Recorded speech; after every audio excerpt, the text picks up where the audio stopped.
മിക്ക ആളുകളും ചിന്തിക്കുന്നത്.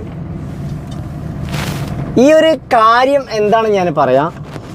ഇത് നമ്മൾ ഈ കണ്ണൂർ കാസർഗോഡൊക്കെ ഏരിയയിലുണ്ടല്ലോ, അവിടെയൊക്കെ ഈ കല്യാണത്തിന് മണിയറയിൽ വന്നിട്ട് അറയിലേക്ക് കയറിയിരിക്കും. അത്തരത്തിൽ അറയിലേക്ക് വരുന്ന സമയത്ത് പുതിയാപ്പിളയുടെ കൂടെ കുറച്ച് ആളുകളുണ്ടാവും, സുഹൃത്തുക്കളുണ്ടാവും. അങ്ങനെ ഈ സുഹൃത്തുക്കളെല്ലാവരും കൂടെ വന്ന സമയത്ത് അതിൽ കുറച്ച് ടീംസ് എന്ത് ചെയ്തിക്കണ്, ഈ ഫാനിൻ്റെ താഴെ മുളക് പൊടി വെച്ചിട്ടുണ്ട്. ഫാനിൻ്റെ തൊട്ട് താഴെ അതായിട്ട് മുളക് പൊടി വെച്ച് അങ്ങനെ, അതായത് ചുരുക്കി പറഞ്ഞു കഴിഞ്ഞാൽ ഇത് ചെയ്തിട്ടുള്ളത് എന്താ പറയുക, സുഹൃത്തിന് ഒരു പണി കൊടുക്കാനാണ്. അങ്ങനെ മുളക് പൊടി ഫാനിൻ്റെ മുകളിൽ കൊണ്ടുപോയിട്ട് വല്ല മുളക് പൊടി വിതറിയിട്ടു. ഈ ഫാൻ ഇട്ടതും കണ്ണിലും മൂക്കിലും മൊത്തത്തിൽ മുളക് പൊടി ആയിട്ട് ഒക്കെ ഭയങ്കര പ്രശ്നമായി. ഹോസ്പിറ്റലിൽ കൊണ്ടുപോകലും. പക്ഷെ സംഭവിച്ചത് ഇവരെ സുഹൃത്തിനല്ല പണി കിട്ടിയത്, അവിടെ വീട്ടിലുണ്ടായിരുന്നു അവർക്ക്. ആ സ്പോട്ടിൽ തന്നെ ഈ ടീംസിന് എന്ത് ചെയ്തു, കൂടെ ഉണ്ടായിരുന്ന സുഹൃത്തുക്കളെ പൊക്കിയിട്ട് നന്നായിട്ട് പെരുമാറി. ആംബുലൻസ് ആ മുളക് പൊടി വിതറിയ ആളെ ആംബുലൻസിൽ കൊണ്ടുപോകേണ്ടതിന് മുന്നേ ഇവരും കൂടെ പഞ്ഞിക്കിട്ടിട്ട് കൊണ്ടുപോയി. ഇതാണ് യഥാർത്ഥത്തിൽ ഇവിടെ സംഭവിച്ചിട്ടുള്ളത്.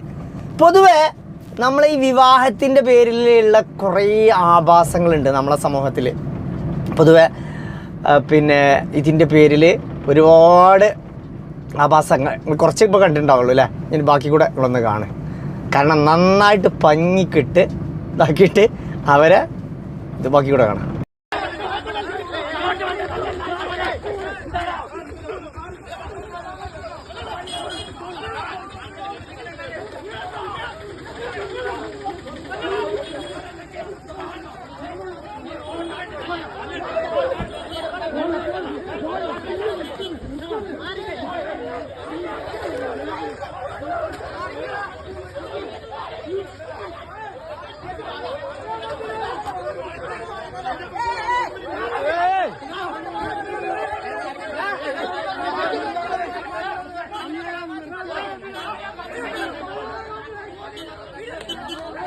ഏതായാലും ചുരുക്കി പറഞ്ഞു കഴിഞ്ഞാൽ ഇനി മേലിൽ അങ്ങനെ ഒരു സംഭവത്തിന് ഈ ചെയ്തവർ വേറൊരു സുഹൃത്തിന് ഇനി പണി കൊടുക്കാൻ നിൽക്കില്ല.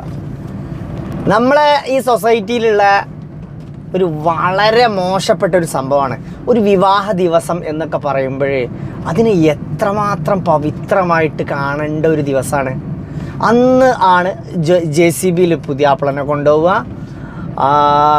ട്രക്കിൽ പിന്നെയും കുഴപ്പമില്ല.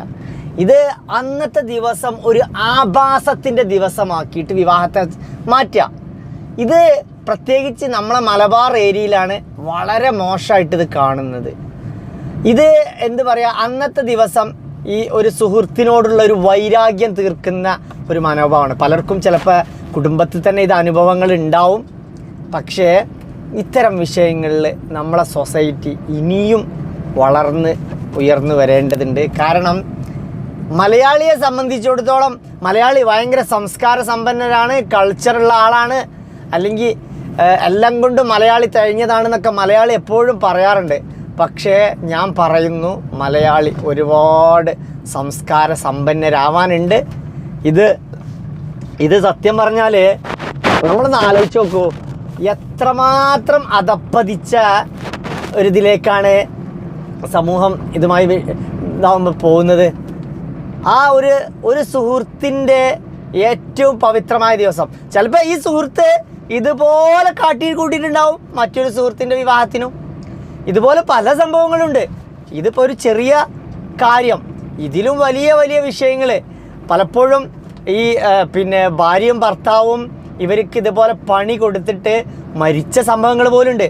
കാരണം ഈ ഒരു വീട്ടിൽ ഇതേപോലെ കുറച്ച് മുന്നേ ഇത് എനിക്ക് തോന്നുന്നു ഒരു 3-4 വർഷം മുന്നേ സുഹൃത്തുക്കളെല്ലാവരും കൂടെ ചേർന്നിട്ട് ഇതേപോലെ എന്ത് ചെയ്തു, ഇവരെ മണിയറൻ്റെ ഈ സീലിങ്ങിലേക്ക് പൈപ്പിട്ട് വെക്കുക പറഞ്ഞാൽ കറണ്ട് ഷോക്കടിക്കും.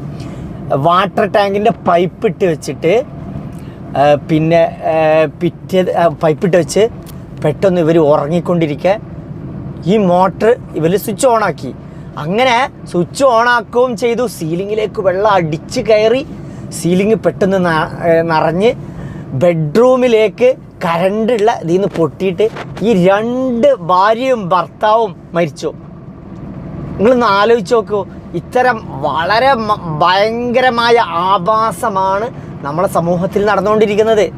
ഇത്തരം വിഷയങ്ങളിൽ പൊതുവെ എനിക്ക് തോന്നുന്നു മതപണ്ഡിതന്മാരും അത് ഇനി ഏത് തരം മതവിശ്വാസികളായാലും മതപണ്ഡിതന്മാരും മുതിർന്നവരൊക്കെ ഇതിനെക്കുറിച്ച് എപ്പോഴും പറയാറുണ്ട്. പഴയ കാലത്തുള്ള കല്യാണം ഇതൊക്കെ എന്ന് പറയുമ്പോഴേ നമ്മളൊന്ന് ആലോചിച്ച് നോക്കി. അന്ന് അതിനൊക്കെ ഒരു എന്താ പറയുക, ഒരു വളരെ മനോഹരമായിട്ട് എത്ര പവിത്രമായി കണ്ടിരുന്ന ഒരു സംസ്കാര കാലഘട്ടം ഉണ്ടായിരുന്നു. ഒരു വിവാഹം എന്നൊക്കെ പറയുമ്പോഴേ ആ വധൂവരന്മാർക്കും വേണ്ടിയിട്ട് വിവാഹത്തിന് വന്ന എല്ലാ ആളുകളും ഏത് മതവിഭാഗക്കാരാണെങ്കിലും അവർക്ക് നല്ലൊരു ജീവിതം കിട്ടണേ എന്ന് പ്രാർത്ഥിക്കും. ഇതൊക്കെയാണ് ശരിക്കും ചെയ്യേണ്ടത്. ഇതിന് നമ്മൾ ഇത്തരം വിഷയങ്ങളിൽ സത്യം പറയുകയാണെങ്കിൽ ഈ സുഹൃത്തുക്കളാണ് ഈ സുഹൃത്തിൻ്റെ വിവാഹം വളരെ മനോഹരമാക്കി കൊടുക്കേണ്ടത്. ഇത് ഒന്നുമല്ലാതെ ആക്കിയിട്ട് എന്ത് നേട്ടമാണ് ഈ സമൂഹത്തിന് കിട്ടുന്നത് എന്ന് പലപ്പോഴും ഞാൻ ആലോചിക്കാറുണ്ട്. ഇതേക്കുറിച്ച് പലരും പറയാറുണ്ട്. പക്ഷേ ഇത് ഇപ്പോഴും നമ്മളെ സമൂഹം കണക്കിലെടുക്കാറില്ല. ഇതിനെക്കുറിച്ച് എതിർത്ത് സംസാരിച്ചു കഴിഞ്ഞാൽ നീ ആരാ ഇത് പറയാൻ, ഇത് എന്താണ് ഏതാണ് എന്നുള്ള ചോദ്യങ്ങൾ മാത്രമാണ്. ഇത്തരം നല്ല പെട കിട്ടുമ്പോൾ മാത്രമേ ഇത്തരം സൊസൈറ്റിയിലുള്ള ഇത്തരം ടീംസൊക്കെ ഇത് പഠിക്കുള്ളൂ. ഏതായാലും സമൂഹത്തിന് ഇതൊക്കെ ഒരു വലിയ പാഠമാണ്. കാരണം എന്താ അറിയോ, നമുക്ക് ഭക്ഷണവും തിന്നാൻ കഴിക്കാൻ ഭക്ഷണവും ഉടുക്കാൻ ശരിക്കും പോലെ വസ്ത്രമൊന്നും ഇല്ലാത്ത ഒരു കഷ്ടപ്പാടിൻ്റെ ഒരു കാലഘട്ടം ഉണ്ടായിരുന്നു. ഇന്ന് നമ്മൾ ജീവിക്കാൻ വേണ്ടി കാണിക്കുകയാണ്. അന്ന് ജീവിക്കുന്നതിന് വേണ്ടിയിട്ട് നെട്ടോട്ടമോടുന്ന അല്ലെങ്കിൽ കഴിക്കാൻ എന്തെങ്കിലും ഒരു കല്യാണം വരുന്ന ദിവസം മാത്രം അന്ന് ഭക്ഷണം കഴിക്കാൻ കിട്ടുള്ളൂ, അല്ലെങ്കിൽ ഒരു പെരുന്നാൾ വരണം. ഇങ്ങനത്തെ ഒരു കാലഘട്ടം ഒരു സമൂഹത്തിൻ്റെ ജീവിതം ഉണ്ടായിരുന്നു എന്ന് പലപ്പോഴും സമൂഹം പഠിക്കാറില്ല. ഇത്തരം അപകടങ്ങൾ വരുത്തി വെച്ചിട്ട് അല്ലെങ്കിൽ 4 പെട കിട്ടുമ്പോൾ അല്ലെങ്കിൽ ഈ നമ്മളെ സുഹൃത്തിനെ ഇതുപോലെ അപകടങ്ങളിൽ പെട്ട് ആ സുഹൃത്തിനെ ഇത്തരം പണി കൊടുത്തിട്ട് അവർ മരണമടയുമ്പോഴും ഈ സമൂഹം ഇതൊന്നും പഠിക്കൂല. അതാണ് നമ്മളെ സമൂഹം ഇനിയും ഒരുപാട് വളരാനുണ്ടെന്നും സമൂഹം ഒരുപാട് കാര്യങ്ങൾ മനസ്സിലാക്കാനുണ്ടെന്ന് ഞാൻ വീണ്ടും ആണായിട്ട് പറയാൻ. ഏതായാലും വീഡിയോയെക്കുറിച്ചുള്ള അഭിപ്രായം കമൻറ്റ്. മറ്റൊരു വീഡിയോസുമായി വീണ്ടും കാണാം.